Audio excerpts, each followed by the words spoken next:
right, everyone. Welcome to the Youth Ministry Podcast. I'm one of your hosts here, Karsten Williams. And my name is Jared Furs. I am. We're actually in the middle of a conference, so I Yes. sound super hoarse. I just got slapped with a fish, so that was legitimate. I sick. still have slime on my shoes. Yeah. So, but we're here with a special guest, Karsten. Who do we got? Yeah, we got a former NFL player, an NFL coach, former CrossFit or still CrossFit professional, doing all of the things. Josh Phillips, tell us a little bit about who you are and where you're from. Okay, born in Fairfax, Virginia. Let's go. Moved to Florida when I was 11. Played college football at Yale. Played Ivy professional. League. Yeah, Ivy, Ivy smart League. too. Yeah. Well, I like people to think that. Yeah. So played professionally for the Houston Texans in the NFL. Went to NFL Europe and played for Amsterdam. Played arena football in Chicago, and then did a little bit of acting, modeling, Okay. briefly, Hey, Let's hey. go. briefly, I see it. and then got into coaching. Started at the high school level, worked my way up, and then through the twisted path that God took me in my life, got into ministry. And I Wow. worked for Fellowship of Christian Athletes for 7 years. Actually used to work with this guy a little bit. Wow, this guy over here, He was my Yep. boss. he's an Yeah. old guy. Yeah. Yeah. And then youth pastor. So I was a youth pastor myself for 5 years and coaching at the professional level. So he uses it all. And all the experiences, I think, have helped contribute to the way that I can impact people. So were you a youth pastor and a professional coach at the same time? No, I was a youth pastor is and a crazy. high school coach at the same time. That's so I was crazy. coaching in the Livermore area at Granada High School. Dogs. And I was a youth pastor at a church called Sunset Community Church, which is in Livermore.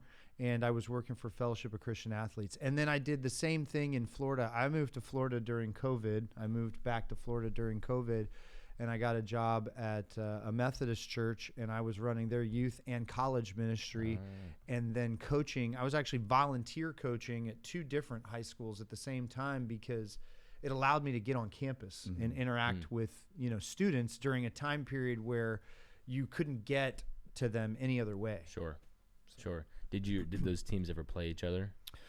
Those teams did play each other. While They're you were actually, coaching? yeah, but Oh my gosh. but I was like a volunteer. I would be at one campus like Monday and Wednesday, the other campus Tuesday, Thursday, and I was just around to help everybody. I didn't have a specific role that year. Now the next year, I got recruited by a head football coach to come be the offensive coordinator at a private Christian school called Bradenton Christian, and then I was just all Bradenton Christian. Okay. Except I was doing FCA still on all the campuses. Oh, that's great. And so then that led to the path to the Raiders eventually. Eventually, yeah. Nice. So Cool. it just sparked my interest in high-level football coaching again, because I'd kind of been out of it, and I'd kind of resigned myself to the fact, like, I'm in ministry. That's what my life is, and football is a part of that, but it just gives me access to build deeper relationships with young people. And I didn't know where God was going to take it. I didn't know if I was going to be a lead pastor someday. I talked to friends about starting churches. And then after I coached at Bradenton Christian, a coach from one of those 2 schools that I had volunteered at asked me to come there and be their defensive coordinator. And that school had won 5 or 6 state championships before. So it's Manatee High School in Bradenton, Florida. And they're very competitive. So now all of a sudden I'm around, kids that are getting recruited to all these big time schools, and we're trying to win a state championship. And, the X's and O's hyper competitive part of the game, it got me fired up again. And so then I'm like, okay, I want to coach at a higher level. And I became the head coach the very next year at Sarasota High School. And I started reaching out to contacts again, because I was thinking, if I could get back into college, if I could get into the pros, I would love to do it. And like most things in life, it was a connection that opened the door to get me into the NFL. A guy that I actually played with in college at Yale, that we'd stayed in touch for many years. But ultimately, we know that it's God that did it. God gave me that opportunity. He's sovereign, so He had a plan, and it's still unfolding. Yeah, Absolutely. That's good. So you were youth pastor, coach, FCA, volunteer, all these things. in the youth ministry world and the professional sports world, what are the, like, there's got to be some similarities there, probably some pretty big differences. What were some of the similarities that you saw? I mean, I would say the thing that's similar is life is about relationships and life is about connecting to people. So whether it's a 350-pound nose guard for the Las Vegas Raiders, or whether it's a 120-pound backup high school kid, it doesn't matter. Do you care about that person? What are their goals and their dreams? What did God put them on this earth to do, which we know bring him glory, but how? Like what specific way? And just try to connect to people, because I do look at it's all ministry. Like now sometimes because of the flesh, because of pride, because of competitiveness, which I don't think it's bad to compete, but it's bad for that to be an idol. And sometimes that can get in the way. But when I'm in the Spirit and I'm abiding, like I understand that it doesn't matter where I'm at. It doesn't matter if I'm with the Raiders or if I'm a high school coach or if I was a Pop Warner coach. It doesn't matter. I'm trying to help people be the man or woman, but I coach men, the men that God created them to be. And when I was a youth pastor, obviously it's co-ed, so speaking into young ladies' lives as well. But what do you want, God, and how can I do that and use the experiences and gifts and talents that you've given me to make an impact? So that's the same. Now, game day in the NFL on an NFL sideline is a heck of a lot different than running a game on a Wednesday night or whenever you do Sunday it. Morning. But it doesn't. I mean, it doesn't mean that it's any more important. It's Sure. just different. Sure. And so God uses it all. It's all about impacting people. That's Absolutely. good. Yeah, I would say like because I met you, Josh. We were doing FCA together in the East Bay. And what I loved is when you were the youth pastor, you're also the head football coach. How do you feel like that impacted like your ministry and just like attracting athletes? What are the positives of that? Well, I always feel like you got to go meet people where they are. And that includes athletes, and going onto the field and interacting with them. That's their comfort zone. That's their space where a lot of them find their identity. And so if you go meet them where you are, you can connect with them. And being a coach, I think that there's a lot of athletes that I got access to, that I got to build a relationship with, that if I was just the FCA guy, not that that's bad, or just the youth pastor, they wouldn't have wanted to get to know me like that. They wouldn't have opened themselves up. But since I had another role in their life, I got to speak into their life, and then I got to know them. And if they know that you care about them, then I think that they're a lot more open to hearing what you have to say. Absolutely. And you can impact them. So I've always seen coaching as an opportunity to grow relationships, and I think it grew my ministry. The ministry that God was doing through me.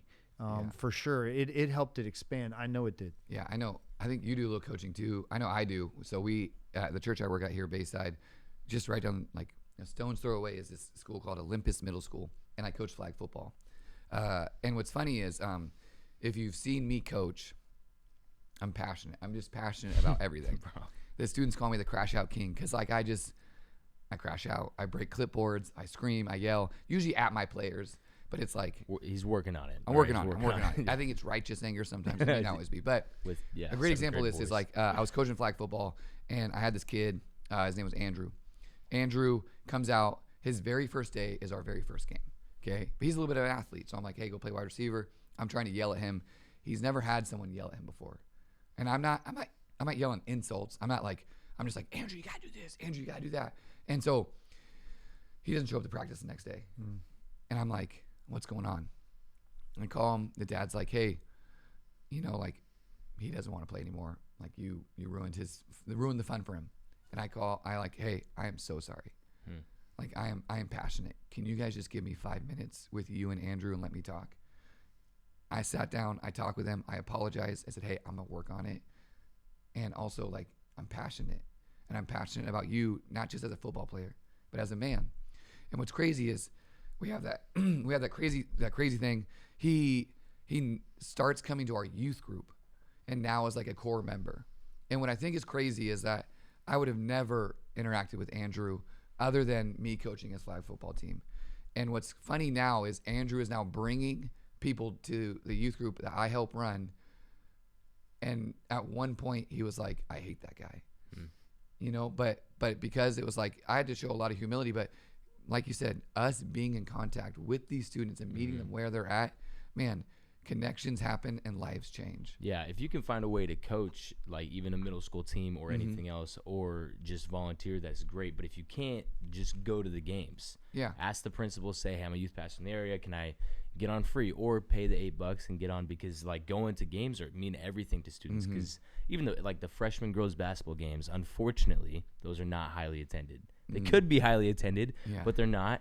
And if you go to those games, the parents will know that you're there. You're going to get rapport with the parents, and the students will know that you're there. And they'll be like, who's this person who's your biggest fan in the crowd? Yeah. Be like, that's my youth pastor. Yeah. And then everybody will be like, oh, my gosh, we got to go. Yeah. So it's a great connection point as well. Absolutely. Absolutely.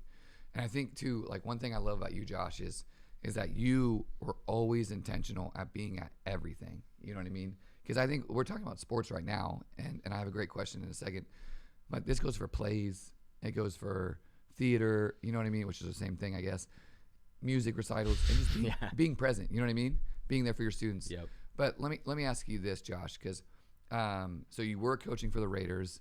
Now you're kind of in this weird transitional season. Your life honestly seems kind of crazy sometimes with all the moving and stuff. What is that like when you're like trusting God's provision and guidance?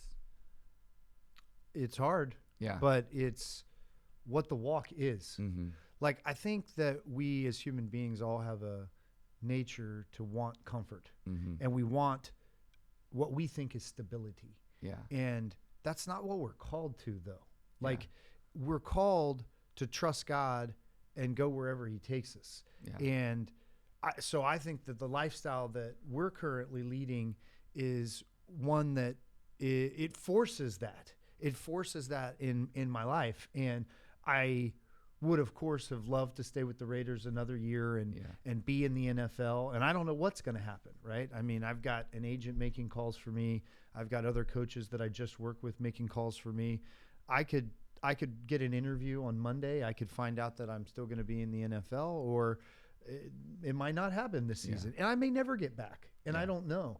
But like I said before, it doesn't matter in terms of the impact that I can have. But back to the trusting part of it, I would just say that we are called to walk with Jesus wherever he takes us. And so, Lord, where do you want me? Where do you want us that's going to make the most impact for you? And I don't know the answer to that. He does. So but from a pride standpoint, from a, wanting stability and wanting to be able to say, this is where I am, and put down roots, it's hard. So we are definitely in a stage where, Tracy and I, my wife Tracy, we don't have kids. We have a little bit of freedom. We can move. She's embraced this. I could never have done it if she didn't embrace it, because it's as hard or harder on her than it is on me.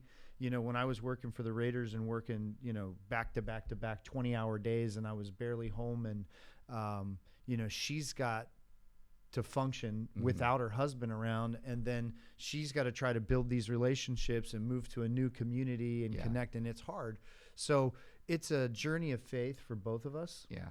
And what's crazy too is it's similar to youth pastors, man. Like like I've worked at 5 churches. 4 of those churches I've been married at. We got married at our first church, a lot of friends, moved to plant a church. My wife had no friends, had to restart again.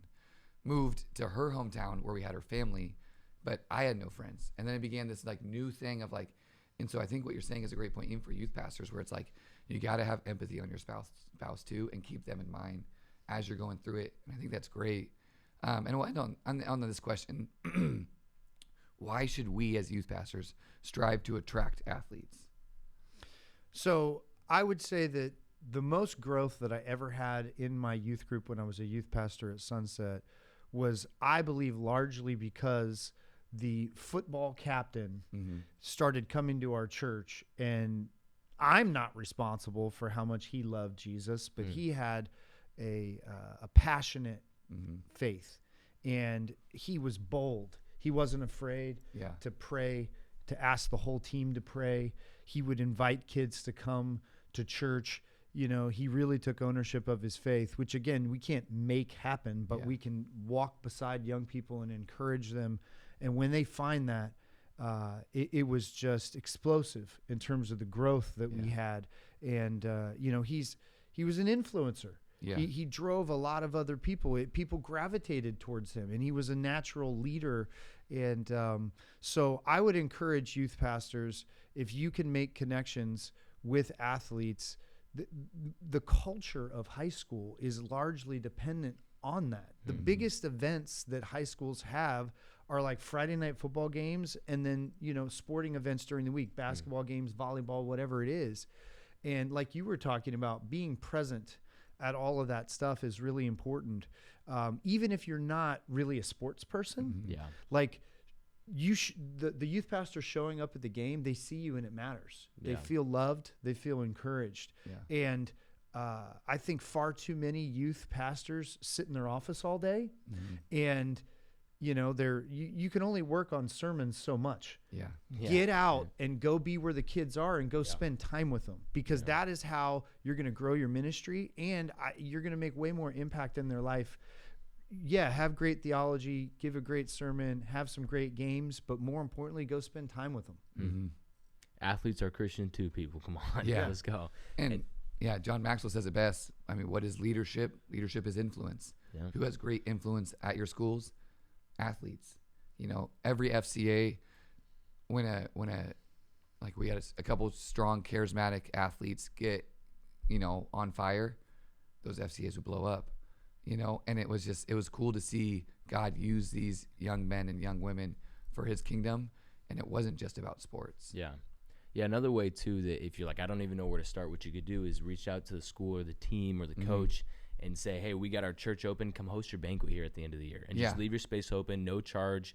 We'll provide the tables and chairs, whatever you can do to get them connected. Maybe that'll be a way that you can get connected with some students as well. Absolutely. I just have a couple of ideas, things that I saw done. So there were two churches that would host the Friday meal for the team they would alternate every week. And great. Open your church up.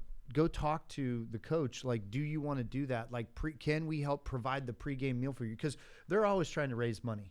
And they don't always have the funding that they need to provide for all the meals and all the things that they would need. So and even if it's not the money, like if you have people in your community that would be excited to volunteer, and you could have a bunch of moms, you know, make a spaghetti dinner or something like that, that's going to get them into your building and on your campus, and they're going to feel loved, and there's a connection there. So I would encourage you to do that. The other thing I wanted to say about Jared is, before Jared and I worked together with FCA, he was a youth pastor, and he was just volunteering. And he, as much or more than anybody that I've ever seen, embraced exactly what we're talking about. I mean, he was going, and I don't know how many pizzas you've picked up in your life, like the pizza guy, right? And he would pick up pizza and he would bring it to the FCA huddle, and he would be at all the events. But there would be youth pastors sometimes that really didn't want to show up or be involved in FCA. And it always blew my mind, because I'm like, I don't know what it is that you think that's more important in the middle of your day, when there's no other way for you to get on campus than getting on campus and going to actually interact with these kids. You know, I would be trying to contact them, trying to get them to come, trying to get them to participate, and would get blown off. And I'm like, this guy has no idea. Like, you have no idea what the opportunity that you're missing to go get on a high school campus during the day and interact with your students. I don't care if you're not a sports person. It's just a vehicle. That's 100%. The thing. FCA is a vehicle. Not that this is an FCA promotion. It doesn't matter what it is, but FCAs are on most of the high school campuses. And I would say utilize that. Absolutely. And that's a big C church mindset. And that's honestly my heart and passion is, it's not about when I was a youth pastor and doing FCA at the same time, it was still, how do I get as many churches on campuses? Because then the more kids that are going to these other youth groups, because not everyone comes to FCA, it's going to show, hey, that's my brother and sister in Christ. Yeah. And that's huge. And so, guys, thank you so much for tuning in. Josh, thank you so much for being here. A couple things. Number one, Josh wrote an amazing book. It's My Time. I would strongly buy it. Check it out. It's on Amazon, right? It is on Amazon. It's called It's My Time, Learning How to Let God Write Your Story. Yeah. And basically what it does is it takes you through kind of my football / life journey. And at the end of every chapter, there's reflection questions that are going to deepen your faith. Yeah. And we all have a story. God is writing a story with every single one of our lives. And usually I'm the one that gets in the way of what he's trying to do because I want to do it my way. Like, God, come along with my great plan. Yeah. But that's not how it works. No. And when we're really living a life of faith, it's about following where he leads and trusting him with the result. And hopefully if you grab that book, it'll help you do that. Absolutely. And Josh, we're praying for you. Get a new job. You know, I would love it for it to be the Tampa Bay Buccaneers. You know me. But I'm not opposed to it. Tampa. Yeah, hey, if you're listening, come on. Or Tom, come on, bring him back to Vegas. Come on. You know what I mean? But hey, thank you so much for tuning in. Man, we would love to connect with you guys. So comment, reach out to us, hit us up, DM us on all of our social media platforms. Because the truth is, when one of us gets better, we all get better. Thank you guys for tuning in. We out. Peace.